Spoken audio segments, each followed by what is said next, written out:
Question: why pursue this technology? Silicon Valley answer: because we can. A better answer: because it will help humanity. My view of technology, and that's not unique with my view, is not unique with the world, is that technology exists to improve the lot of mankind, and certainly over the extent of history that has been true. Hi, this is Gary.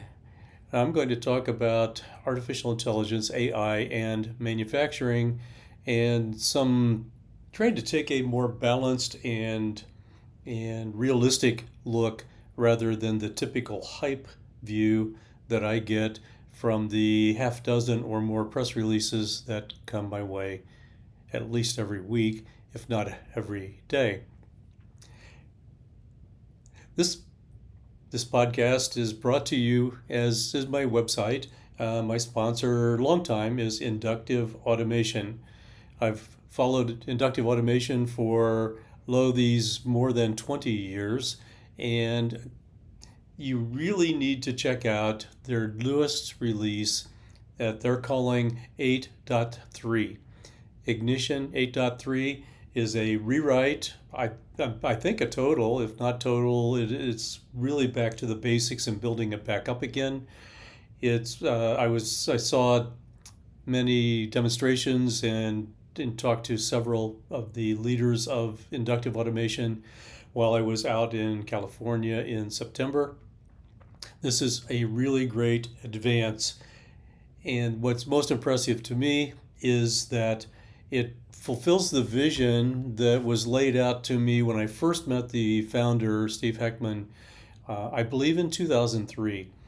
And everything that he told me that was his vision and what they were building, they just keep building on that and building on that, and it takes an iteration. The first technologies were state of the art at the time, but technology moves on, and they have really added in some of the latest and greatest of cloud and database technology and so on, with more to come.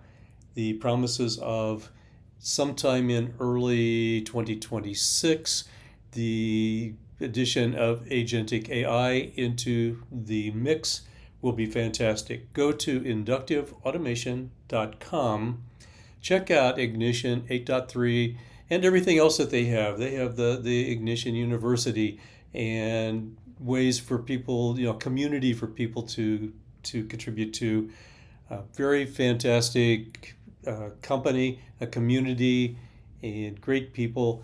And I've enjoyed working with them for all these years, and I really appreciate their support over all this time since I went independent from magazines way back in 2013.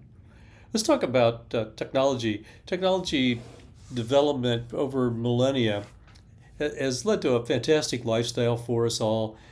We live healthier lives now. We live longer lives, or if not totally longer, at least healthier longer, which, as I was talking to a guy in the fitness center today, it's nice to hit 90, but it's better to hit 90 and be healthy and up and around and alert at the same time, rather than, say, my parents' generation, where at my age they would be pretty much kind of muscles withered away sitting in a retirement home, or we called them rest homes back in the day.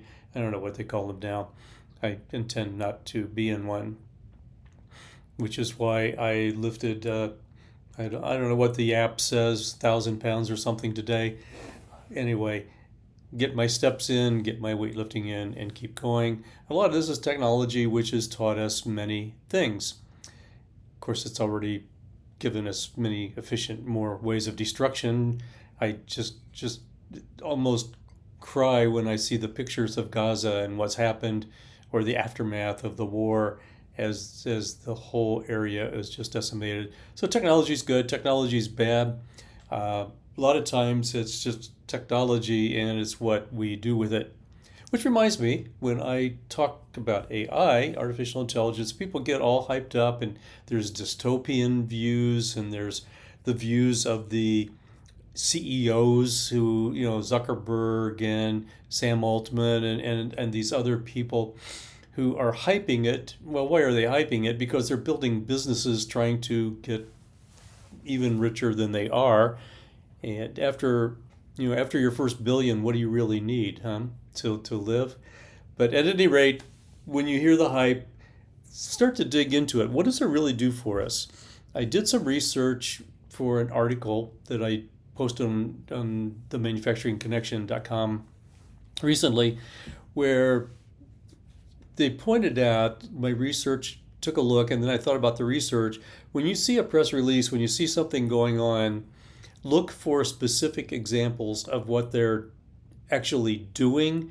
Do they just say, hey, we have AI and AI is great and AI is in here and you'll be able to, and then put in your favorite buzzwords, digital transformation and turning data into actionable information, and all the buzzwords I've heard for 20 some years, and go beyond that. What did it actually do? When it says I actually look at data, and if you're an agent, the agent makes a decision which helps me in preventive maintenance or prognostications or something like that. Okay, there's some real use. Look for that. That's my recommendation that I'm passing along, actually, from reading that I have done.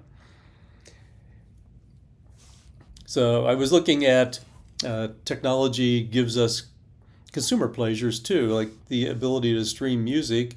I look behind me and I have several CD-ROM things. I have some poetry read by the actual poets on CD-ROM, and I've got some music, and I've got a whole big CD-ROM bin in my closet there beside me that I can't even play. I don't even have a CD player anymore.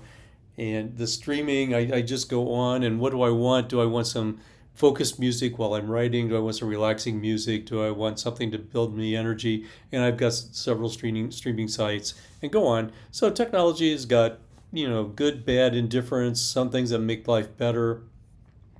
So anyway, thinking about AI, this is a new technology, and I look at it the same way that I looked at automation many years ago. We automated this stuff, and people said, oh, it's going to kill all of our jobs. It's going to have all these bad dystopian things going on. And automation was reasonably benign. Some people, GM, added too much automation and got kind of all confused by it. Other people did really good, intelligent uses of automation, which improved productivity, it improved quality, it improved safety, it improved security, it improved a lot of things.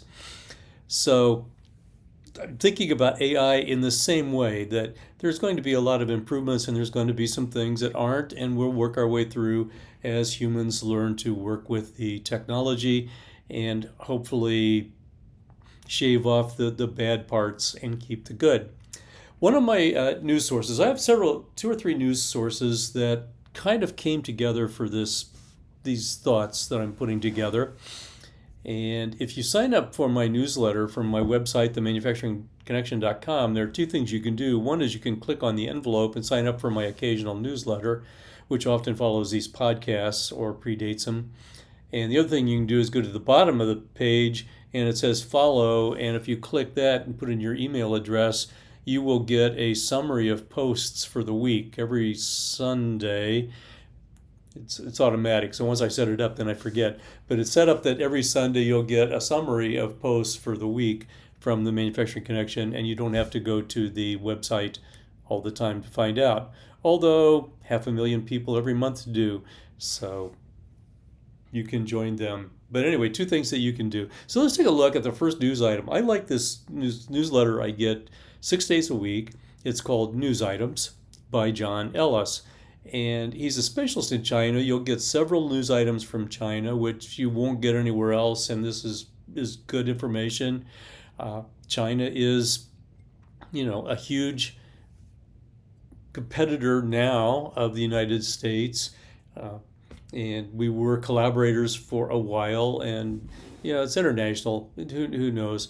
But anyway, it's a huge market, getting smaller. But anyway, Ellis is big on that, and he gives a bunch of other things. They're news summaries, they're nice bullet things.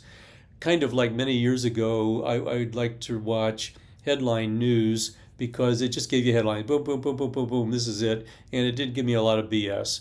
And that's John Ellis. And so he had this article that he found, and I'm going to take a look at it. And he says this summer, Meta chief executive Mark Zuckerberg invited Rishab Agarwal to join the company's new AI lab, offering him millions of dollars in stock and salary. With the new lab, Mr. Zuckerberg said he wanted to build superintelligence, a technology that would eclipse the powers of human brain. But although Dr. Agarwal was already a Meta employee, he turned down the offer to join another company. It turned down the offer in order to join another company. Dr. Agarwal is among more than 20 researchers who have left their work at Meta, OpenAI, Google DeepMind, and other AI projects in recent weeks to join a new Silicon Valley startup called Periodic Labs. Many of them have given up tens of millions of dollars, if not hundreds of millions, to make the move. As the AI labs chase amorphous goals like superintelligence and a similar concept called artificial general intelligence, Periodic is focused on building AI technology that can accelerate new scientific discoveries in areas like physics and chemistry. The main objective of AI is not to automate white-collar work, said Liam Vettis, one of the startup's founders. The main objective is to accelerate science. Kind of like I said, when you see a press release, look for specific things it can do. Is it just doing something vague and general and something designed to try to get more investment in a company, or is it doing something specific like the main objective is to accelerate science? Another source of information I get, and I try to read widely and broadly actually, although not politically. I did do master's degree work in political science, and thank goodness they closed that department while I was there. Otherwise, I'd have wound up with a PhD in political science, and God only knows what would have happened to me. But anyway, another news source I like is from a guy by the name of Peter Diamandis. He's behind the X Prize. He's behind a number of other things. I like him, but sometimes he's way over the top optimistic. His abundance mindset, which is good, but sometimes I just find him like a little bit too much. But most of the time, it's worth reading. You go to Diamandis, DIAMANDIS.com, and you can get it. And I don't think I can link to the actual newsletter the way he does it on Substack now. But anyway, Diamandis.com, Peter Diamandis. And he recently had a conversation with Reid Hoffman, one of the PayPal mafia, they called him. And he said he took a counterintuitive look about AI and the impact on employment. You know what they're saying, AI is going to replace all the entry-level jobs. Well, maybe that's good. AI is going to replace all the white-collar jobs. Well, yeah, right. Maybe actually they should. How many paper pushers in the middle of an organization add value to the organization? It's worth asking. It's worth answering, especially if you're there. Maybe you should go find a place where you can add value. Develop a new product, for instance. Anyway, this is from Reid Hoffman talking to Peter Diamandis, and he says, yes, AI eliminates entry-level repetition, and that's exactly the point. Current data shows entry-level job losses down 16% in AI-exposed fields. But this mirrors what Reid told us. If human beings are trying to do a job by following a script that an AI can follow better, that will happen. Question is, why are we clinging to work that reduces humans to just algorithmic execution? Point number 2 of 5 is the real transformation is humans evolving beyond entry-level constraints. We don't need to upskill. We need to evolve into doing work that actually matters. As I emphasized in our conversation, the career of the future is entrepreneurship. It's how you use these tools to create values in the world. How you use these tools to create value. That's what you need to be thinking about. We don't need to train people to do rote work like the education establishment has done for 100 years. We need to train people to think entrepreneurially, to add value wherever they are. And that could have been the shade tree mechanics I grew up with. Just good old boys under the shade tree, white t-shirt, working on cars. Adding value by fixing somebody's car is much better than some of this white collar stuff or some, writing memos and things like that. Think about that. Think on that. Use AI as a tool. He says, number 3, I think if you look at the Industrial Revolution, the net effect is always more job creation in the long run. So step back and take a look. Every time we've had some kind of new technology, it displaces some people. They move from the farms to the factories and so on. Other things like that. Typically speaking, in the long run, jobs are created more than destroyed. Usually the jobs destroyed are non-thinking jobs and things that just humans are just a cog in a machine. Once again, we need to think about using these as tools to help us do better work, add more value to our companies. Number 4, AI amplifies human cognitive potential rather than replacing it. Reed described his productivity transformation. What used to take hours now takes 10 to 15 minutes. Recent studies have shown students learning with AI are progressing 5 to 10 times faster than traditional classroom settings. What we're seeing isn't replacement, it's democratization of superhuman capability. Number 5, timeline thinking separates winners from victims. The challenge is the compressed timeline we're experiencing. Job displacement is happening much faster than many people expected, but smart thinkers operate in decades, not daily panic cycles. While others fear quarterly disruption, entrepreneurs are building the infrastructure that will keep employing millions in roles that don't even exist today. That's kind of the awful lot of thinking.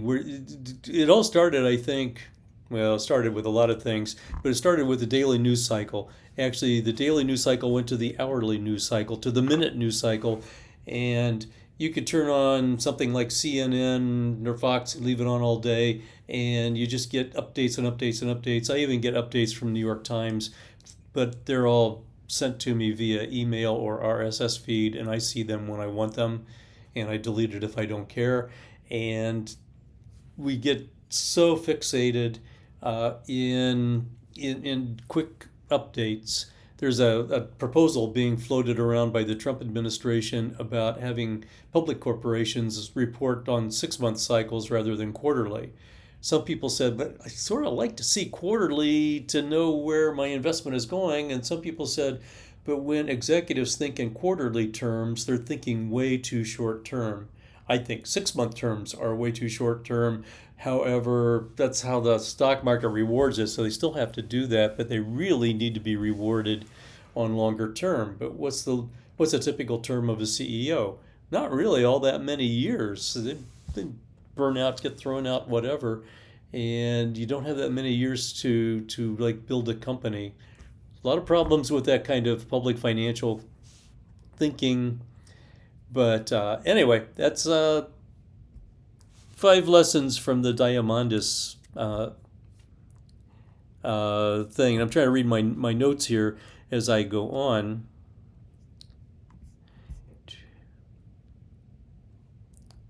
And this is another newsletter I got.